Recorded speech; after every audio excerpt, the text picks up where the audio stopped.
एक आवाज जो पूरे असम की धड़कन बन गई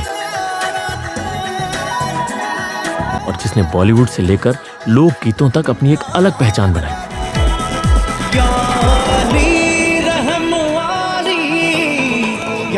आज हम बात करेंगे जुबीन गार्ग की, उनके उड़ान की कहानी, उनकी जिंदगी के रंग, उनका फैन बेस और आखिरकार उस दुखद दिन तक की घटना जिसने लाखों दिल तोड़ दिए। जुबीन गार्ग, जुबीन बोरठाकुर, जिन्हें प्यार से जुबीन दा भी कहा जाता है, 1990 के दशक से लेकर 2025 तक संगीत की दुनिया में एक ज्वलंत नाम बने रहे। कई भाषाओं में गाने, फिल्मों में योगदान और असम के सांस्कृतिक चेहरों में शुमार। उनकी लोकप्रियता सिर्फ उनकी आवाज की वजह से नहीं, बल्कि उनकी बहुमुखी प्रतिभा, मंचीय ऊर्जा और जनता से जुड़ने के अंदाज की वजह से थी। 2006 में फिल्म गैंगस्टर का गाना या अली जुबीन की राष्ट्रीय पहचान का सबसे बड़ा मोड़ बना। इस गाने की कामयाबी ने उन्हें पूरे भारत में पहचान दिलाई और फिल्मी दुनिया में उनकी आवाज की मांग बढ़ गई। उसके बाद उन्होंने कई बॉलीवुड और क्षेत्रीय भाषाओं के गाने रिकॉर्ड किए। जिसकी चाहत में ये दिल बेकरार हुआ, उसका एक पल भी करना मुश्किल इंतजार हुआ। जुबीन ने असमिया, हिंदी और बंगला के साथ साथ 40 से ज्यादा भाषाओं और डायलेक्ट्स में गाने रिकॉर्ड किए। यह उनकी बहुभाषीय पहुंच और सांस्कृतिक विस्तार को दर्शाता है। उनका कहना था कि संगीत की भाषा सार्वभौमिक होती है और उन्होंने इसे अपने करियर में साबित किया। Singer male goes to Zubin Foyali, Gangster.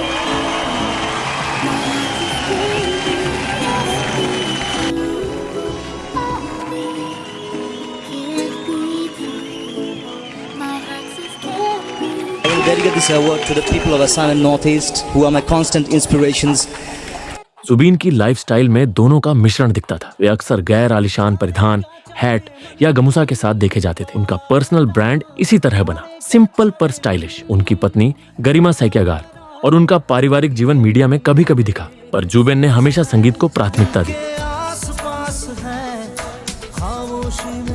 Jubin का फैन बेस न सिर्फ असम या नॉर्थ ईस्ट तक सीमित है, उनकी फैन फॉलोइंग पूरे भारत और विदेशों तक फैली है। उन्होंने स्थानीय संस्कृति को राष्ट्रीय मंच पर लाकर नॉर्थ ईस्ट की आवाज को मजबूत किया। कई युवा कलाकारों के लिए वे प्रेरणा स्रोत बने।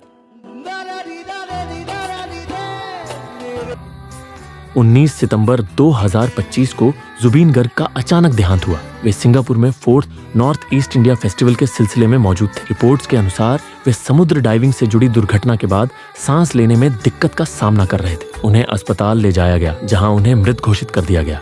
इस खबर ने उनके चाहने वालों और संगीत जगत को झकझोर दिया।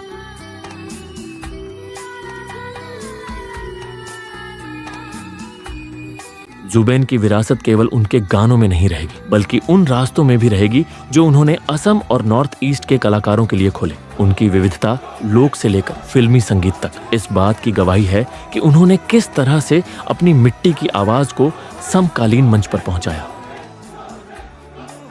एक कलाकार की आवाज भले ही शांत हो जाए, पर उसकी धुनें और असर जिंदा रहते हैं। जुबीन गार्ग की आवाज ने कई घरों में जगह बनाई और रहेगी।